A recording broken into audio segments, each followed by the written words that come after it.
بسم الله الرحمن الرحيم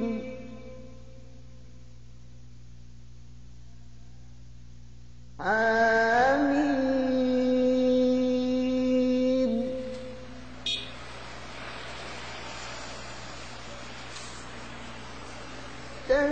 تنزيل من الرحمن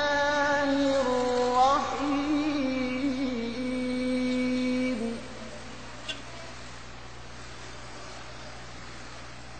كتاب فصلت آياته قرآنا عربيا لقوم يعلمون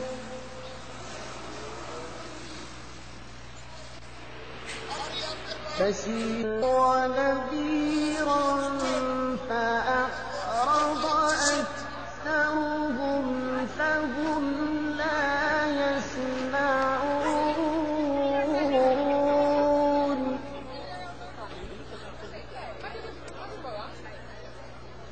فقالوا قلوبنا في أكنة مما تدعونا إليه وفي آذاننا وقر ومن بيننا وبينك حجاب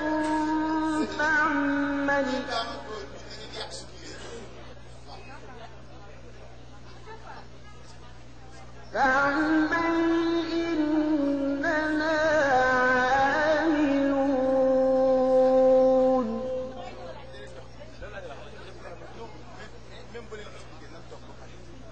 قل إنما أنا بشر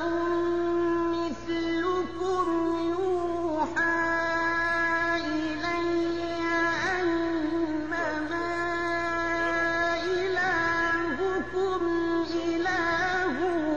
واحد إلهكم إله واحد فاستقيموا إليه واستغفروه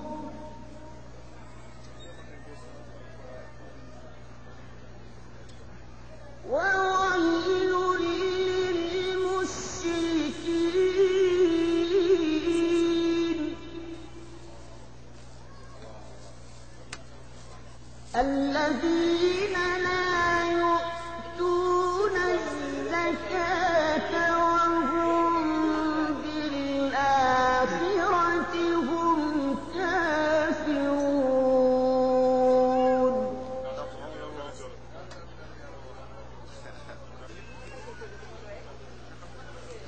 إن الذين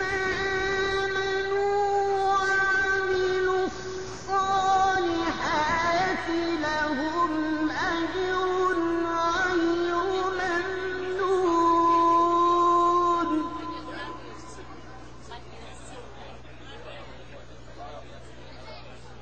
قل أئنكم لتكفرون بالذي خلق الأرض في يومين وتجعلون له أندادا ذلك رب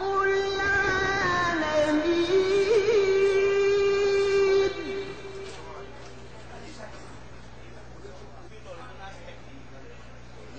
وجعل فيها رواسي من فوقها وبارك فيها وقدر فيها أقواتها في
وزينا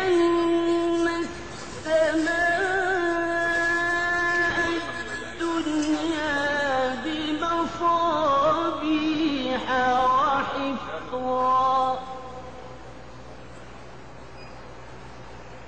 ذلك تقدير العزيز العليم فإن أعرضوا فقل أنذرتكم صاعقة مثل صاعقة عاد وثمود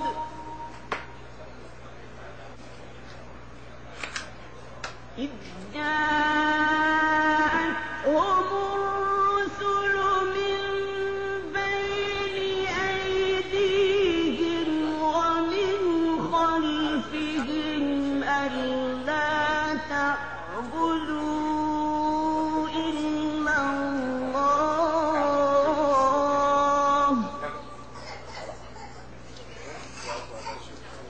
قالوا لو شاء ربنا لأنزل ملائكة فإنا بما أرسلتم به كافرون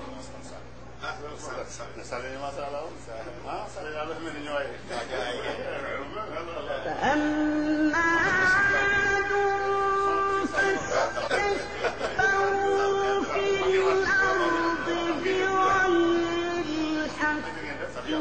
وقالوا من أشد منا قوة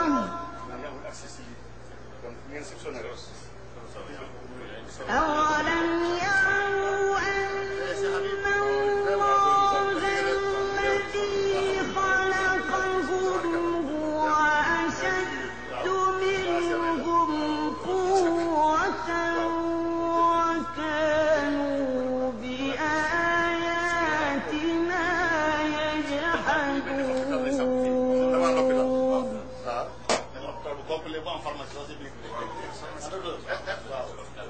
أرسلنا عليهم ريحا صرصرا في أيام نحسات نذيقهم عذاب الخزي في الحياة الدنيا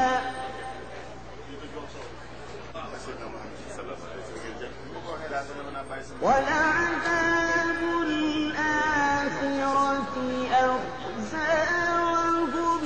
لا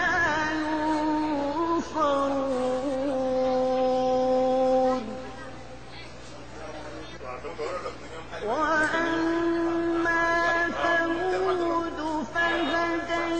فهديناهم فاستحبوا العمى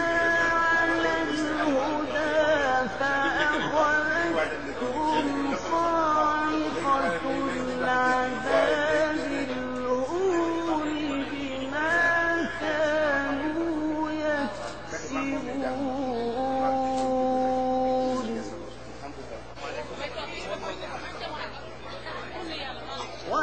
ونجينا الذين آمنوا وكانوا يتقون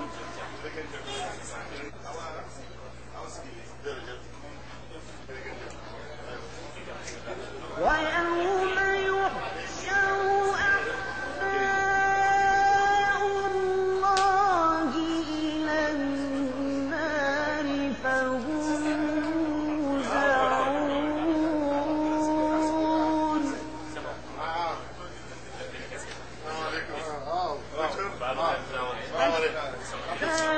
فإذا ما جاءوا ما شهدوا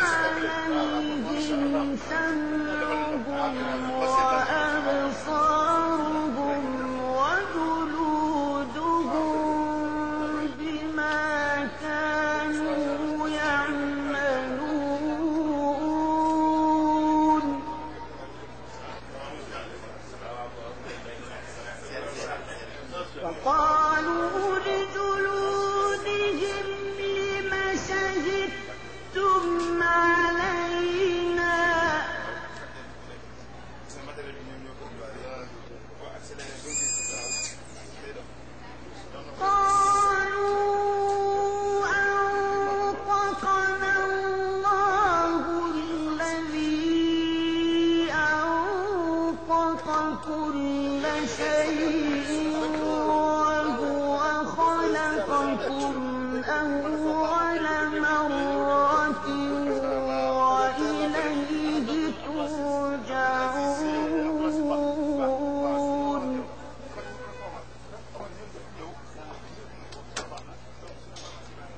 وما كنتم تستترون أن يشهد عليكم سمعكم ولا أبصاركم ولا جلودكم ولكن ظننتم. mbokk yi asalaamaaleykum wa rahmatullah tey ñëwati nañu ci sunu bés bu màgg bi nga xamee ne ci la ñuy feeñal sunu liggéey muy bés bi nga xam ne ASID Wassadikhin ñoom ñoo koy organiser muy gàmm gi ñuy def at mu nekk di ko boole consultation médicale gratuite. loolu nag yàlla may nañu tey jëmal nañ ko ci suba ba léegi tàmbale nañu di xool malade yi ñi fi ñëw ci comme service bokk na ci ñi nga xam ne ñooy saytu tuberculose. ñu gën leen a xam ci waa PNT programme national de lutte contre la tuberculose ñi ci topp am na ñoo xam ne ñu ngi saytu mbiri prostate ak mbiru saw ñi ci topp am na ñoo xam ne ñu ngi gëstu mbiri diabète docteur yaa ngi fi ñu ngi seet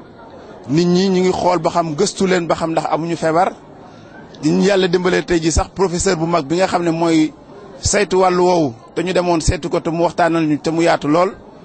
ñëw na fi tey muy professeur Seydou Nourou Diop mu ngi nii toog ak ñun toog ak Cheikh Saïd Sall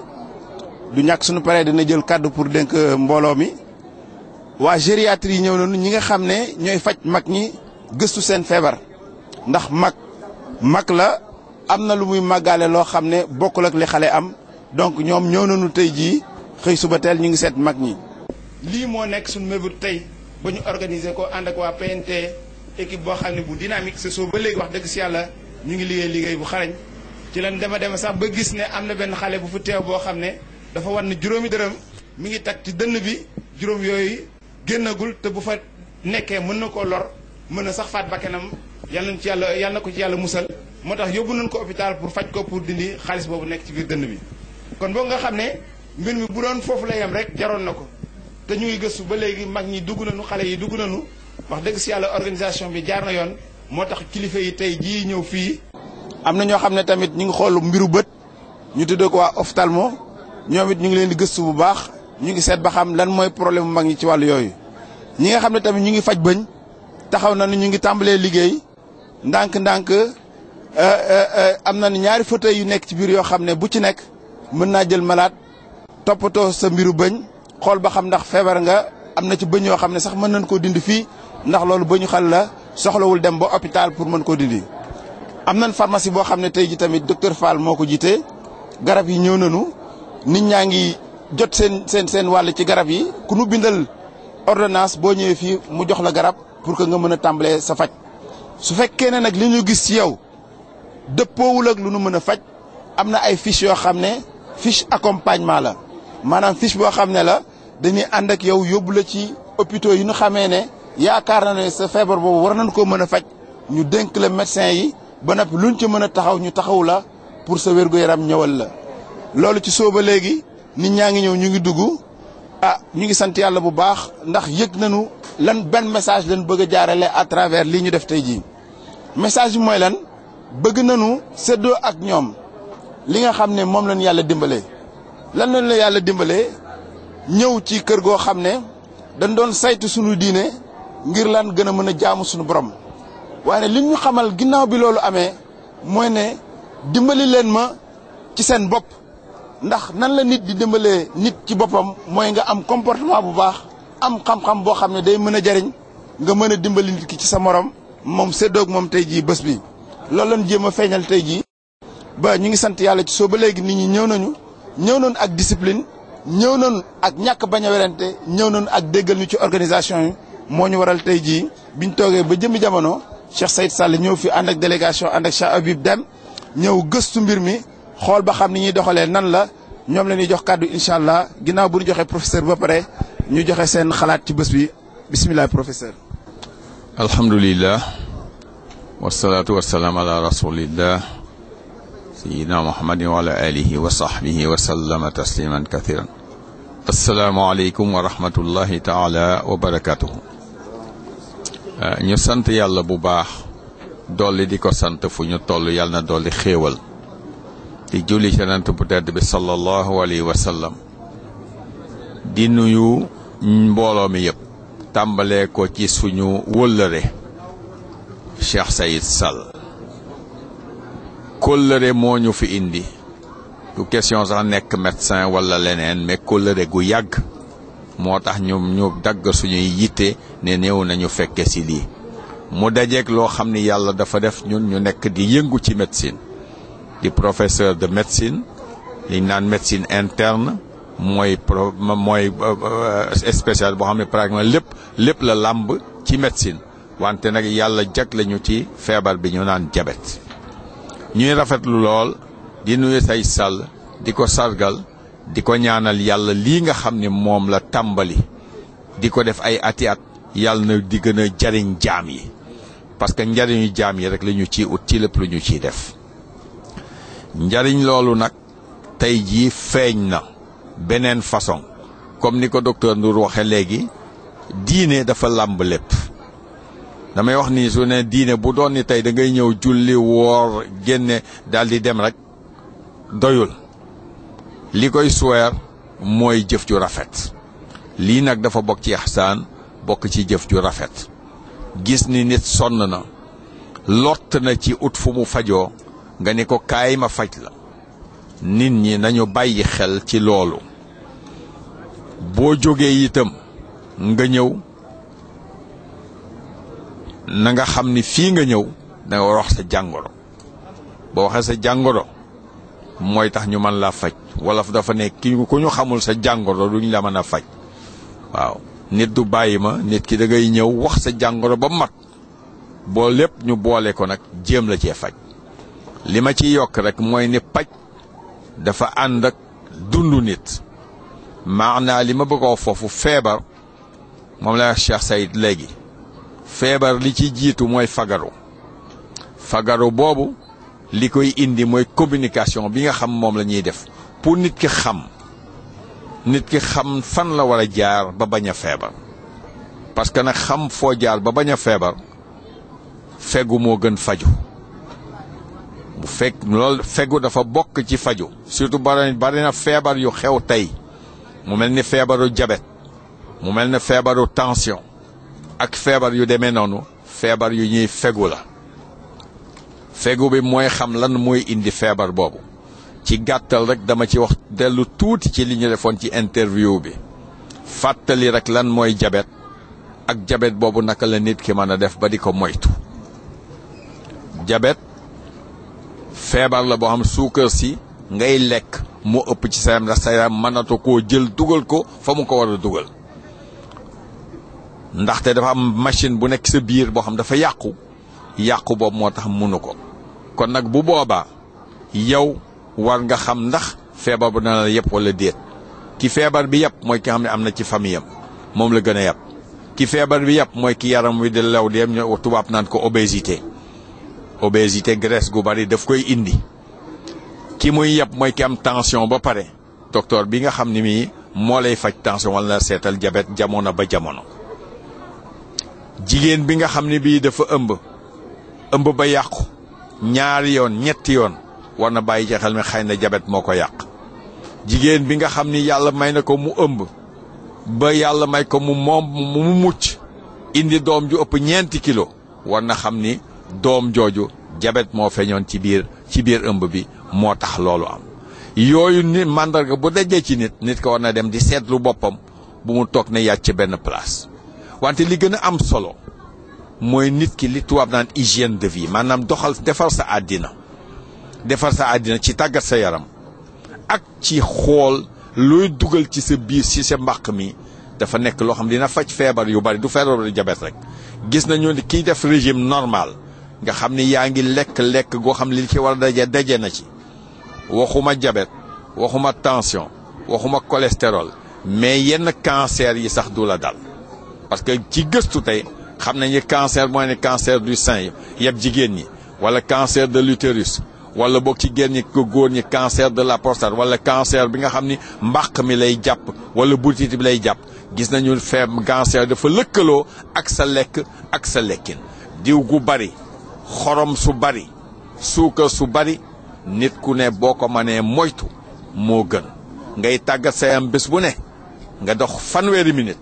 damay wax mag ñi ne leen boo jógee jàkka ja suba na nga dox wër quartier bi fanweeri mi yor sa kurus donte mënoo sol sa jogging ni ko gars yi di defee dem ci terrain ba nga wër quartier bi boobu fekk na leer na benn agresseur taxawul nga wër quartier bi soo ko dellu sa biir kër loolu dana indi wér gu yaram li may digal mag ñi boole naa ci itam bés bu nekk na nga dem ci jant bi tuuti jant bi lakk yaram bi parce que loolu dafa baax ci dëgëral suux yi dafa baax ci dëgëral yaram bi ak di naan ndox mu bari bés bu ne na ngay naan minimum lu mu gàtt-gàtt benn bouteille kireen bu mag bi mën a jeex ci bés bi boo bokkul ak leneen da nga xam ni moom nga koy naan tabarakallah Cheikh Saïd loolu la ñu bëggoon yokk ci mbir mi di ko rafetlu lool di leen wax ni ñu ngi seen wet foo leen ñu soxloo bu ñu ko suñ ba jot mayee incha allah danañu gën a collaborer ci lii nga xam ni mooy defaral askan wi ba ñu mën a xam fu ñu jëm loolu yal nañ ci yàlla jàppale yal na la yàlla jàppale yal na yàlla jàppale mbooloo mi yëpp lii yàlla na ko yàlla saxal yal na ko yàlla yokk te lépp yàlla nekk njariñu jaam yi wasalaamaaleykum wa rahmatullahi wa barakatu. ñoo ngi sant yàlla di julli Seydina Muhammad sallallahu alayhi wa sallam di nuyu ñëpp si asalaamaaleykum wa rahmatullah. ñu ngi gërëm ñëpp àndandoor yi ci mbootaay gii di As-Sidqu wa Saadiqiin xarit yi dëkkandoor yi ak soppe yi nga xam ne nii ñëw nañu ngir fedd seen kóllëre kenn ci ñoom professeur Seydina Diop mbokk nga xarit nga goro nga wàll yëpp nga kóllëre gi yàgg na yal na yàlla dëgëral la gis nañu sa waxtaan dénkaane yi nga dénkaane jotale na lool moom laa wax ñu fexe muy tourné nit ñi di ko dégg di si jëriñu bés bi yëpp ba guddi naka noonu suñu doomu ndey professeur Ali Ba moom itam wax nañu di dégg ay nitam ñëw nañu ak professeur Abdou Ba mi nga xam ne nii mooy cardiologue bi nga xam ne moo jàngal suñu àndandoor Ousmane Dieye dafa nekk si tukki waaye sinon mu ñëw professeur Malick Diop moom itam dafa nekk si tukki moo tax ñii ñooñu daan moo si jàppale Youssoufa Tine ñëw na ba ak équipe am docteur Fall Kaolack ñëw na kullim man nga bañ a matal waaye nag ku ma tudd itam la naqari ndax xam naa ne yàlla rek a tax ngeen def innama nut'imukum li wajhillaahi laa nuriidu minkum jazaa'an wala shukura kii jëf te bëggul ku ko gërëm bëggul ko fay kon kooku ko tudd lu mer man nag su may wax daal danaa ko tënk mu gàtt ndax yàlla subhaanahu wa taala daf ne tilka ummatun qad xalat lahaa maa kasabat wa lakum maktasabtum wala tusaluuna ammaa kaanu yaxmaluun ñii dem jiitu di dëb nañ ak lañ fàggandeku yéen itam li ngeen fàggandeku rek ngeen am te kenn du leen laaj ñoom lu ñu fi nekkee woon waaye nag am na lu ñu si xam mooy jeexital yu barke yi nga xam ne bàyyi nañ leen fi ñu mën si sukkandikoo ngir ñu itam ba léegi ñu bàyyi fi lu gën lañ fekkoon yokkute ba amul rek wàññeeku mu ngi am yonent bi sallallahu alayhi wa sallam dafa wax ne képp koo xam ne teyam ak ëllëg démbam ak teyam ñoo yem mu ngi dellu gannaaw te luy wàññeeku si jeex la jëm misaal mu yomba dégg suñu jëm yii bu set suñu fan a ngi wàññeeku te ku si guddi fan da nga gis ne sa kattan a ngi wàññeeku kon foo jëm si jeex bon nooy def ba des nga def lu baax loo xam ne moo lay wutu ëllëg li ñenn di wax njëriñ loo fekkee wax ju yàqu la njëriñ lañ la fekkeel moo gën sax li nga fekkee su boobaa nag jëf ju baax jooju moom la yàlla di fay kem mbaaxam fulal ñu ko ci lim ba amul àpp bu ko defee loolu mooy jeexital yi suñu sëriñ Cheikh al Islam Alaaji Ibrahima mi yàlla may dégg dafa ne wala aqibatu lil muttaqiin mujj gu rafet ñaan la ñu ragal yàlla mooy jëfee santaane yi bàyyi tere sax si ba dem ñëw si lañu yaakaar texe waaye nag mu ne romb na foofu bàyyi fi tam jeexital yoo xam ne boo ëllëgee ñeneen ñi lay wutu man si sukkandiku jëf mu gën ñun lii lañ dégg lim ñu dénk nag lu simple la mooy ne ku ma defar ba nga baax boo demee li ma bëgg si yow mooy nga mel noo xam ne boo ne suma taalibe nga kenn du ko weddi muy lu yaatu muy daxwa bu yaatoo yaatu bépp ndam boo xam ne islam mos na ko am si jamonoom Cheikh Ibrahima Niass dugal na si loxoom kon nag taalibam sas la ñu ngi ñaan yàlla def ñu gën ci taaliba Cheikh Ibrahima Niass journée bi bég naa docteur Ndour ay semaine na ngeen nii toogaloo ñëpp ñëw nañu bég nañu yoote bi na yaatu nit ñi ne ñëw kuñ fi ñëw yal nga faju si barke Seydina Muhammad sallallahu alayhi wasallam te incha allah lii tàmbali rek la waaye ñun li nga xam ne moom lañ bëgg mooy la ñu àndoon ak Imam Assane Cissé démb ci Amérique lu mel noonu lañ bëgg wéel ko fii waaw te dina am incha allah ndax am na ñuy jàppale ñu ngi gërëm docteur Fall. baax na kon jërëjëf ñoo ngi wax asalaamualeykum wa rahmatullah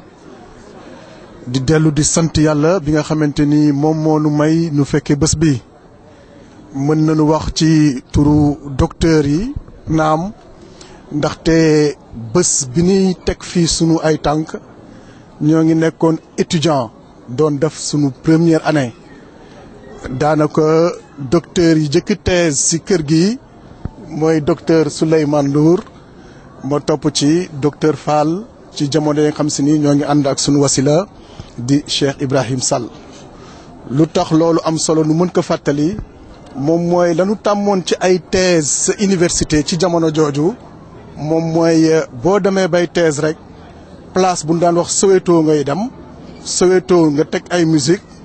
ak ay xeetu naan nu fay fecc di baal ci sunu génération boobu pour la première fois nañu jël Soweto soppi ko def ko salle de conférence ba nu fa jëkk def moom mooy un esprit saint dans un corps saint oustaz Barham Diop moom moo ko defoon ci jamono jooju loolu nañ fa wéyalee bés ba nga xamante ni tamit musique bi nu remplacer ko foofu ci biir place Soweto def ko ay sikar tudd fa baatu yàlla professeur Sow bi nga xamante ni moo nekkoon fële diabétologie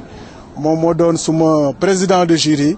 bés bi ñu defee thèse nu yëkkatiloo nu sunu loxo bëgg nu waatloo ci serment galien dañ ni que daan ko tàmbali de waaye dañuy wax bi ismillahi rahmaani rahim balaa nuy waat kon fit googu ak engagement boobu fii nañ ko jële woon ba tey yàlla nu may nu nuy mën di exercer ba mën a tànn bésu journée médicale bi nga xamante ni àgg na tey jii ci dimension bi nga xamante ni dimension bu yaatu la ñëpp jot nañ ci nit ñi daanu bàyyeekoo ba bàyyeekoo fu dul Dakar daaw am na ki nga xamante ni fa Fuuta la ko déggee bàyyeekoo fi pour ñëw fi te li ngeen fi gis nii ci ay médicaments nekk sunu gannaaw nu koy jëflanteeg population bi yamul foofu am na ordonnance yi nga xamante ni Cheikh Sayid mi ngi koy jëflanteeg jaamu yàlla yi ci gannaaw pour nuy mën di dem di jëndi seen ay ordonnance loolu yëpp jubluwu ci lu dul ne nit ñi jot seen wér yaakaar naa ni nag bépp réew bi nga xamante ni garantiral na population am wér-gu-yaramam garantiral na population éducation am réew moomu amul benn réew bu koy fare kaw surtout bu fekkee ni réewu jullit la nag nga xamante ni valeur islamique yëpp daje na ci yow li ngay soxla rek bu boobaa moom mooy sa wér-gu-yaram li ngay soxla rek bu boobaa moom mooy xam fi ngay teg sa tànk te yaakaar naa ni jàngale yi fi bàyyeekoo yëpp ci loolu la jëm moom moo tax bés bii nekk lenn ci bés yi nga xamante ni moom mooy taaral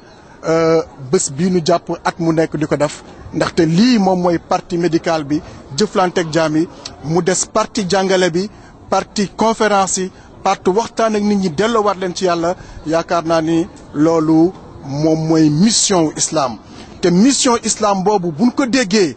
ci Sénégal noonu dégg ko ci àdduna noonu kon ñi nga xamante ni ñoo ngi juum ci kaw ngir réere islam wala ñoo ngi juum lu ci kaw ngir xam ni projet islam bii bu wéyee ci àddina day yàq seen ay intérêt loolu moom moo tax nu ngembu pour xeex islam loolu moo tax nu ngembu pour tuddee islam terrorisme wala terroriste indi ay xeetu baat yi nga xamante ni dafa noonoog islam waaye islam lii mu jàngale ku ñëw fii ci Medinatul Huda xam ni lii ay bomb nekku fi ay garab yi faj nit moo fi nekk fii dara luy lore nekku fi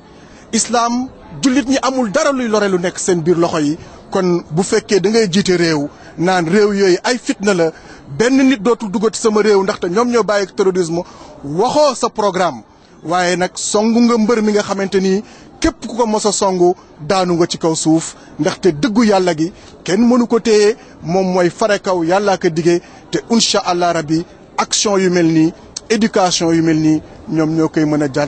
a jottale kon alhamdulilah bagage yooyu yëpp yi nga xam si ni ñoo ngi ko jëlee fii ci Medinatul Huda may nu tey jii nuy mën a taxaw ci réew mi may nu nuy taxaw ci bitim réew may nu nuy taxaw ci plateau bu nekk pour mën a force suñu xalaat pour feeñal lenn ci taaru islam yi loolu sant yàlla la te bés bi kon bésu sant yàlla la bésu mbëggeel la bëgg cofeel la kon ñoo ngi sant bu baax di dellu di sant Cheikh Saïd ndaxte taxawu na liggéey boobu mottali na ko yóbbu na ko ci ay dimensions yi nga xamante ni gën na sore ñoo ngi koy ñaanal wér gi ak ressources humaines yi nga xamante ni ñoom ñoo mën a ànd ak moom ba projet boobu yëpp mën a sotti ci biir Sénégal sotti ci biir Afrique ndaxte mission bi gën a rëy loolu fépp fu jullit nekk rek mission bi war na fa dem waaye kenn ku nekk yaa ngi tàmbalee sa buntu kër ba keroog nga koy mën a prolongé yomb na yàlla yàlla na ko bur yàlla defal wa ma zalika bi aziz asalaamu aleykum wa rahmatullah. alhamdulilahi rabbil alamin ñu ngi sant yàlla bu baax ci kaddu yi fi jib yëpp li may gën a dëggal rek mooy li nga xam ne mooy yëg-yëgu Cheikh Saïd Sall ci bés bu màgg bi daf may wax ne Souleymane bu fekkee ne journée médicale bi am na réussite rek mooy gàmm gi am na réussite ndax yëg naa ko yëgin boo xam ne kawe na ci man kawe boo xam ne yitte bu ngeen def rek xeeb naa ko moo waraloon tey jii ay médicaments jóge na ba France ndax am na ay bokk yu fa nekk dajale ay garab yu bari ñëw ba fii indil ñu ko pour seen participation ci bés bi nga xamee ne mooy journée de consultation médicale bi docteur Fall bi muy ñëw indiwaale na ay garab indiwaale na glucomètre docteur Tine indiwaale na garab indiwaale na glucomètre yooyu yëpp pour dégg message bi nga xam ne moom la Cheikh Saïd Sall wax ak importance bi nga xam ne accordé na ko ci journée bi loolu moo tax tey jii ñëw na pour dëggalal ñu ko comme feeñal nañu mbégteem ci bés bi ñun tamit ñu ngi ciy sant yàlla di wax alhamdulilahi rabbil alamin kazalika tamit professeur Seydou Nourou boobu ba léegi ñu ngi ànd ak moom bureau am lañ ko fekk keroog mu fees dell ña koy xaar kenn xamul nu mu toll waaye mu accordé nu interview boo xam ne bu ngoonee lañ koy teg ci gàmm gi ñëpp gis ko ñu ngi koy sant yàlla di ko ñaanal yàlla gudd fan di ko ñaanal yàlla wér xam-xam bi mu am di ko wasaare yàlla na daj àddina bi yëpp loolu laa amoon lu ma ciy jot li kon ma jeex Cheikh Habib mu def ci kàddu pour ñaanal ñu ginnaaw bu ñu joxee Cheikh Saïd bisimilah. kàddu yi jot na fi may daanelee rek mooy Cheikh Ibrahima Sall mi sos lii yal na yàlla may ko ngër màndalu sax ci li mu bàyyi gannaaw fi ma daaneele woon foofu la tàmbalee mooy jàng leen ngeen xam jëfee mu rafet moo ci tegee liggéey leen ngeen am ngeen sukkandiku seen am bañ di laaj kenn bu mbaax googu amee nag na ngeen ma dimbale seen bopp ngeen wuyoo mel nu wen ni ngeen di wuyoo muy jullit ak xam defar sa bopp ba paax soo ko mën na nag defar kenn su boobaa mbaax gi nekk si yow nag nga lawal ko si ñeneen ñi te loolu mooy aaya bi rek moo tax ren gàmm gi ma tànn aaya bi yaa ayyuhal lazina amanu in tanzuru laa yanzurukum wa yusabbit aqdaamakum yéen ñi gëm yàlla su ngeen dimbalee yàlla si diinaam ji yàlla dimbale leen dëgëral seen taxawaay dimbale yàlla fan lay tàmbalee sa bopp parce que na nga war a mel soo ko melulee doo mën a dimbale kan man nag dama gëm ne jaamu yàlla yi dara gën a ko kowee muy leel ko xiif faj ku feebar dimbale ko mu fegu su boobaa nag ñu soog a mën a jàng xam ndax ñaari bu jiituwulee jàmm bi du tal leneen moo tax ñun lii moo ñu gën a yitteel si lépp kon mbokk yi loolu la leen jàngaloon yéen a koo jëfee mu rafet amul sikk ne mu ngi gërëm te bu yàlla gërëmee yokkute rek mooy am maa ngi ndokkeel mbokk yi yëpp nag di jox seen Habib Dem mi nga xam ne nii mooy doomu si Xasan Dem mi nga xam ne moo suñu butt si pays bi moom itam mu sànni si kàddu bu paree mu ñaanal ñu boo gisee ma jiital docteur yi tey bésu docteur yi la bismillahi rahmaani rahim alhamdulilahi rabbil alamin wasalaatu wasalaamu ala sayyidina wa mawlana muhammadin alqaayili li kulli daayin dawa wa ala alihi wa sahbihi wa man istanna bi sunnatim ila yawmi din gannaaw sant yàlla mi nga xam ne moo ñu bind may ñu kàttan may ñu wér waaye itam léeg-léeg mu feebarloo ñu ñu ngi koy sant su baax subhaanahu wa taala di julli ci sang bu màgg bi nga xam ne ci leeram la bindee lépp lu mu bind sang boobu nga xam ne moo wax ne bépp feebar rek am na garab bu koy faj sang boobu tamit moo wax ne comme ni ko professeur waxee léegi al wiqaayatu xayru min al ilaaj fagaru moo gën faju yenn yàlla julli ci moom kem dayoom ak i saxaabaam ba ilaa yawmi diin gannaaw loolu ñu ngi nuyu mbooloo mi jiital Cheikh Saïd ak kilifa yi fi teew professeur Diop docteur yi nga xam ne ñi ngi taxaw ci bés bi nga xam ne bés bu màgg la di gàmmu Madinatul Huda ñu xaaj ci bëccëg bi dafa ko muy bés boo xam ne dañuy ñëw di xool nit ñi di seet seen feebar leen faj leen may garab mu nekk loo xam ne dëgg-dëgg lu am solo la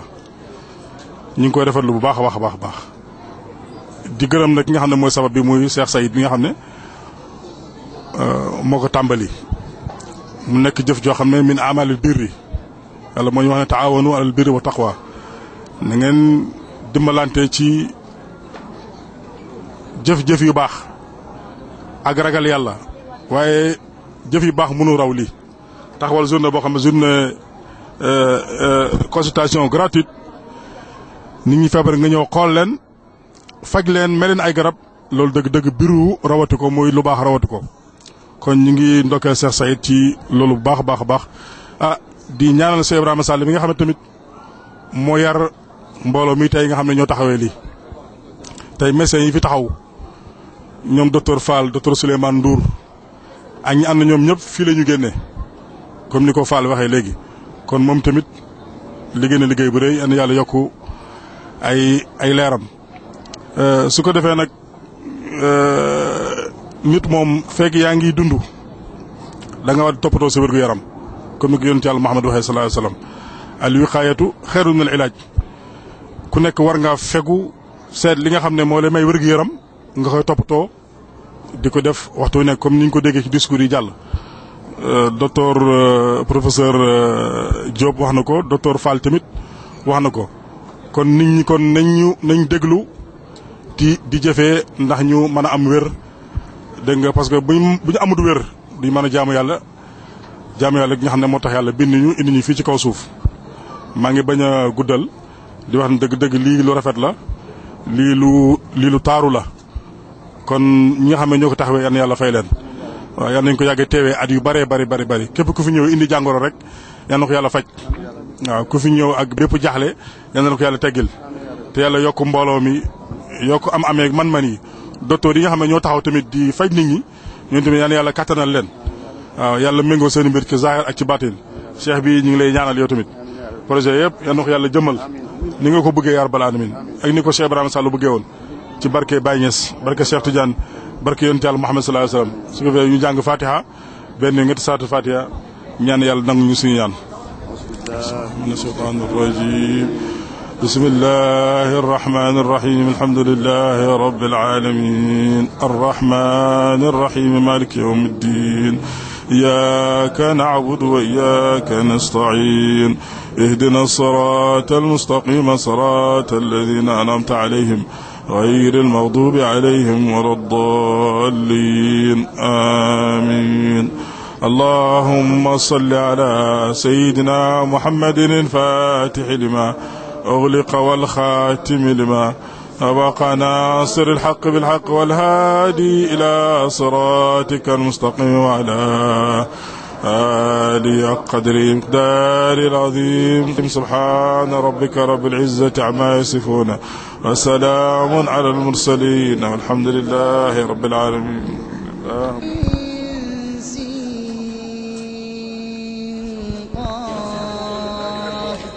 كذلك يوحي إليك وإلى الذين من قبلك الله العزيز الحكيم له ما في السماوات وما في الأرض وهو العلي العظيم تكاد السماوات يتفطرن من فوقهم والملائكة يسبحون بحمد ربهم ويستغفرون لمن في الأرض ألا إن الله غفور رحيم والذين اتخذوا من دونه أولياء الله حفيظ عليهم وما أنت عليهم بوكيل وكذلك أوحينا إليك قرآنا عربيا لتنذر أم القرى ومن حولها وتنذر يوم الجمع لا ريب فيه فريق في الجنة وفريق في السعير ولو شاء الله لجعلهم أمة واحدة ولكن يدخل من يشاء في رحمته والظالمون ما لهم من ولي ولا نصير أم اتخذوا من دونه أولياء وهو على كل شيء قدير وما اختلفتم ذلكم الله ربي عليه توكلت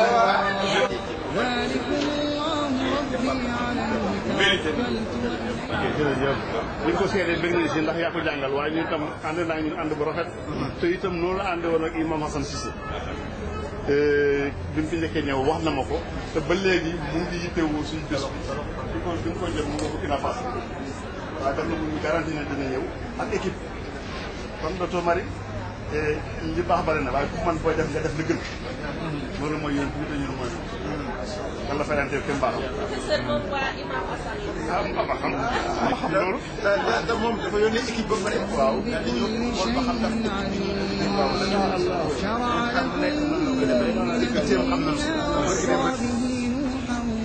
ñëwaat nañu moom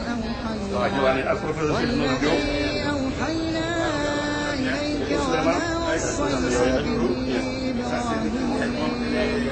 وما وصينا به إبراهيم وموسى وعيسى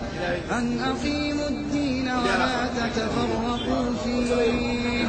كبر على المشركين ما تدعون إليه الله يجتبي إليه من يشاء ويهدي إليه من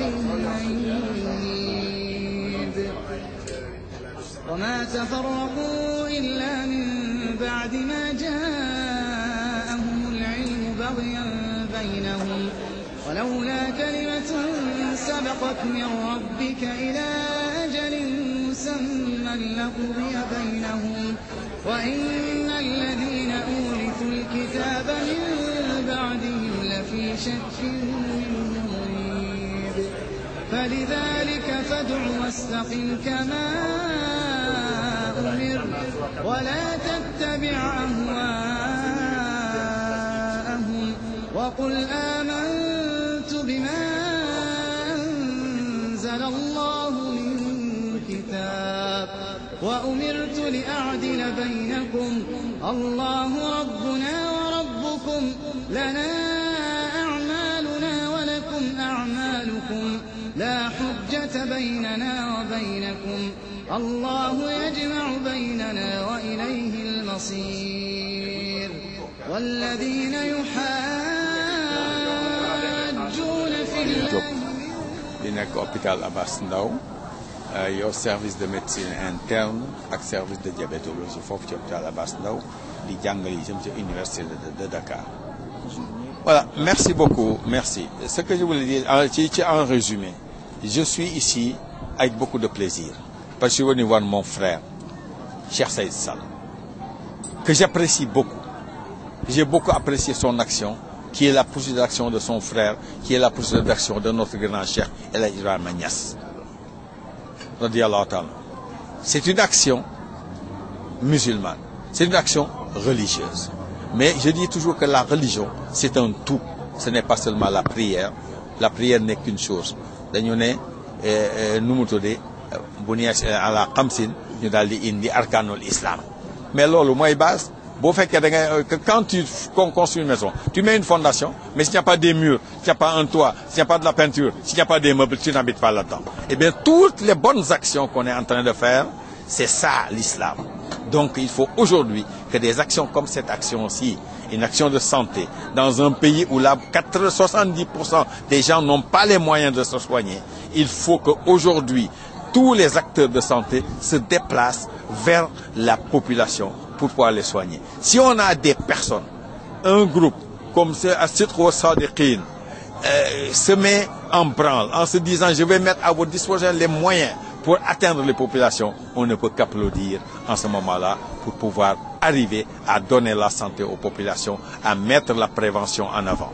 Vous m'avez posé une question tout à l'heure par rapport à cet appareil qui doit traiter, qui est en panne, et de radiothérapie qui est tombé en panne. Il y a beaucoup d'autres appareils qui tombent en panne. Mais ce qui est important aujourd'hui, je répète que la santé au Sénégal, c'est d'abord les soins de santé primaire qui doivent permettre de toucher les populations au plus profond. Ce qui fait tout le budget, la plus grande partie du budget 2050, vous le savez, aujourd'hui, est concentré autour encore des maladies aiguës, telles le paludisme, telle la tuberculose, qui tue encore beaucoup de monde dans ce pays. Et il est important qu'on fasse face à ces maladies-là. Malheureusement, on a aujourd'hui ce qu'on appelle le double fardeau de la maladie. C'est-à-dire, à côté de ces maladies infectieuses, nous avons aujourd'hui les maladies chroniques, parmi lesquelles le diabète, parmi lesquelles l'hypertension, parmi lesquelles les problèmes prostatiques, parmi lesquels les problèmes respiratoires, l'insuffisance rénale et les cancers. Donc, c'est tout un package. Donc, ça demande une nouvelle organisation, mais ça demande à ce que tout le monde s'implique. Le public, comme le président, je disais tout à l'heure, que la moitié de notre corps de santé est dans le privé. Eh bien, il faut qu'on laisse sa place à ce privé-là et qu'on laisse le sexe privé. C'est dans le cadre d'un partenariat avec le ministère de la Santé qu'on aura l'ensemble des appareils qui nous permettront à terme, j'en suis sûr, de ne plus avoir à évacuer des malades au Maroc, en France ou ailleurs, mais à pouvoir les traiter ici au Sénégal. Avec des actions comme celle de Saïd Sall. On est sûr aujourd'hui que dans quelques années, nous aurons tous ces appareils-là ici. Il ne s'agira pas bien sûr d'être de la gratuité totale, mais de voir les personnes qui peuvent payer, que cela paye pour ceux qui n'ont pas les moyens de payer. Ceci nous permettra à terme d'améliorer la santé des populations. Mais absolument, je pense que ce qui est important pour toute machine, les machines qui doivent servir pour la médecine, c'est la même chose, il faut des services de maintenance. Ces services de maintenance que nous avons dans nos hôpitaux, nous devons les parfaire. Il faut que nous ayons des techniciens qui connaissent ces machines-là. Mais il faut aussi que les utilisateurs de ces machines le fassent avec abnégation. Et se disent, c'est une valeur que j'ai entre les mains. Je suis impliqué dans sa maintenance. Je suis impliqué dans la marche de cette machine qui, si elle tombe en panne, va poser des problèmes à toute la population. Merci beaucoup. Muhammad sallallahu alayhi wa sallam di leen nuyu ñëpp ci asalaamaaleykum wa rahmatullahi si turu As-Sidq Sadiqin ñi dëggu tey dëggal suma rakk moo ko fondé woon Cheikh Ibrahima Sall wuyu na boromam fukki at ci gannaaw ñu ngi ko si wutu ñu ngi nuyoo ñëpp ñu ngi nuyu ñëpp di gërëm ñëpp et woote nañu nit ñi ñëw nañu loolu doy na bëkk waaye responsabilité woote ñu wuyu si la mooy nga fexe ba kuy ñibbi doo yóbbaale ak duñ la yoral ak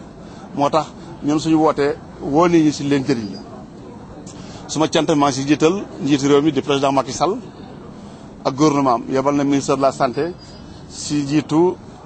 Eva Marie Coll Seck yebal na docteur Marie Sarr ak équipe am léegi la fi bàyyi ko maa ngi gërëm itam àndandooru docteurs yi ak professeurs yi kenn si ñoom suma mbokk suma xarit Seydou Nourou Diop kon mbokk yi lii dara gënu ko jëriñ jàmm yi fegu moo gën faju waaye nag itam dañu jàngale ni ñuy fegoo waaye ñi feebar itam naka la ñuy def ba dimbalante ak ñoom ñu faju ki gën si yàlla moo gën si jàmm yi moo tax ñun li ñu tax a jóg mooy xeex xiif nit ki bu xiifee talu leneen su wérulee naka noonu talu leneen ba pare nag ñu soog a waxu jàng waaw ñun fa leen dëkk yàgg nañ si boobu hôpital nekk gu fi keroog bi ñu koy gërëm itam wax dëgg yàlla duma ñàkk mën a gërëm maire Alioune Sall li nga xam ne mooy maire Guédiawaye ak maire Aïda Sow député maire daf ma woo yëgal ma ko ma ñëw ñu bokk ci tatagal président bi ñu ko ubbee yàggul waaye nag ñu ngi def liñ mën ñu ngi def liñ mën te am naa ne sa allahu yokkute dina am ndax itam dina dimbali ñu daan dem Dantec ak feneen mën a ñëw fii parce que fii dañ dëkk fa quartier boo xam ne y a une forte densité moo tax ñun ñuy def lu mel nii léeg-léeg ñu def ko 3 fois ci at mi léeg-léeg itam ñu def ko benn yoon muy suñu bés bi équipement yaa ngi nii ñu ngi yaakaar si baaxu yàlla ni ko professeur waxee ñun ñëpp dañu ànd liggéey ak ñoom ñuy jéem a dimbalanteeg yàlla si jaamam yi bu ko defee nga xam ne yëf yi dina gën a yaatu parce que nit ñi xëy na man bu bare amuñu ko ki amul man nag soo ko ne demal fekkee feebar du faj bi waaw il faut que nga dimbale ko mu jàppandaloo ko mu ñëw mbaa gi gëpp daal ne wax dëgg yàlla ñu ngi jéem te ku jéem yaa dimbale la ku def la nga mën yàlla wutul si la nga mënul. Alors, docteur Souleymane Ndour, je suis le coordonnateur de la journée de consultation médicale gratuite qu'on a l'habitude d'organiser. Nous sommes peut-être à la 21e édition. Oui, ce qui est, c'est d'en faire profiter, par exemple, aux populations environnantes. Essayer, par exemple, de déceler ce qu'ils ont comme problème, des problèmes de santé, et diagnostiquer le mal dont ils souffrent, enclencher un traitement ici si c'est possible, et le reste maintenant c'est de les accompagner dans les services hospitaliers pour pouvoir mieux les accompagner et les assister en même temps. Quelles sont les pathologies que vous avez déjà décelées? Oui, ici, bon, des pathologies diverses. Par exemple, on est dans le service odontologique où il y a des caries dentaires décelées chez les enfants, chez les personnes d'âge adulte. On est en train de faire le peu qu'on peut pour pouvoir faire des extractions, faire des premiers soins. S'il y a lieu de faire, par exemple, une prescription pour soulager le mal, surtout le mal dentaire qui ne peut pas attendre, il faut une prise en charge rapide et globale. Il y a aussi des ophtalmologues qui sont présents ici. Il y a aussi des dermatologues, des cardiologues, des pneumologues et en même temps la médecine générale qui est gérée ici par le docteur Tine pour pouvoir au moins soulager les patients très rapidement et essayer de faire la prise en charge comme je viens de l'annoncer. Oui, bon, je ne peux pas parler de l'hôpital. Ce dont je peux parler réellement, c'est que le besoin est là. Il y a des populations qui ne peuvent pas accéder à l'hôpital parce que ce n'est pas une culture de chez nous d'aller vers les médecins traitants. Alors maintenant, c'est le contraire qui se fait. C'est-à-dire que ce sont les médecins traitants qui vont vers les malades. C'est pour cela qu'on a ouvert aujourd'hui nos portes pour pouvoir accueillir tous ces malades-là, essayer de parler et de les sensibiliser un tout peu du mal dont ils souffrent. Parce que quand il y a une bonne sensibilisation, le malade est à même de se prendre en charge. Quand il y a une information médicale, ça te permet au moins d'avoir le courage d'aller vers le médecin, d'essayer de comprendre son corps et une fois la compréhension acquise, de chercher à l'équilibrer pour pouvoir répondre aux exigences de la vie. Donc sans cela, peut-être la médecine ne peut pas avoir un sens réel. C'est ça maintenant, on va vers les populations pour essayer de comprendre ce dont ils souffrent et les mettre sur les voies qui leur permettent de recouvrer la santé. Oui, c'est encore tôt de faire les statistiques parce qu'on est à mi-parcours. Mais d'après ce qu'on a pu voir, il y a peut-être 300 personnes qui ont déjà été vues. Et comme on est à mi-parcours, attendons à avoir peut-être entre 500 à 600 participants pour pouvoir au moins être dans les normes de l'année dernière. Parce que l'année dernière, on a pu voir peut-être 600 et quelques malades. Cette année, peut-être un peu plus parce que l'information est bien passée. On a fait porter l'information à travers les médias, à travers des flyers qui ont été confectionnés. Et on a fait un peu du porte-à-porte aussi pour mieux sensibiliser de ce qu'on est en train de faire, c'est-à-dire la consultation médicale gratuite. Oui, les motifs de consultation présentement au niveau du centre, c'est surtout les problèmes cardiologiques, les problèmes aussi de diabète. Et ça, c'est dû au comportement alimentaire. Parce qu'aujourd'hui, il est tout à fait normal pour l'individu de changer son comportement alimentaire. Parce que prendre beaucoup d'huile, c'est-à-dire manger beaucoup d'huile, beaucoup de sucre et beaucoup de sel, ne sont rien d'autre qu'un déséquilibre au niveau de l'organisme. Et si l'organisme est déséquilibré, c'est tout à fait normal qu'il prend un coup. Ce coup-là, c'est peut-être une hypertension artérielle parce qu'il y a beaucoup de cholestérol dans le système, ou bien c'est du sucre qui traîne dans le corps qui ne peut pas être digéré du tout, qui amène le patient à uriner très souvent la nuit, à avoir des douleurs musculaires, avoir un comportement qui n'est pas adapté à toutes nos activités quotidiennes. Et sur ce, s'il y a une consultation ou bien une prise de sang, on se rend net compte que le taux de sucre dans son sang est élevé et là c'est un diabète qui s'installe. Donc c'est à nos épouses d'abord de rectifier la marmite, le fond de la marmite, surtout pour qu'on puisse avoir une santé pérenne, une santé durable. En quoi faisant? Mettre moins de sel, moins de sucre et moins d'huile, surtout le soir en mangeant. Il faut manger tôt et il faut aussi essayer de se comporter comme un riche qui prend son petit déjeuner, quelqu'un qui prend moyennement son déjeuner et le soir manger comme un pauvre et faire une activité sportive qui permet au moins d'équilibrer le système. Voilà ce que je peux dire présentement.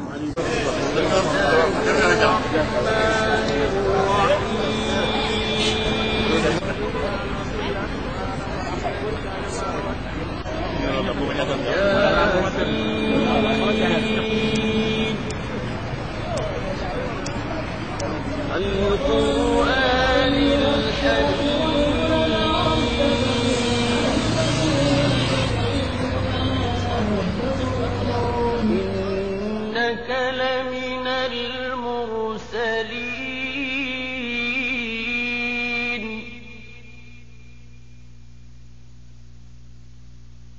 على صراط مستقيم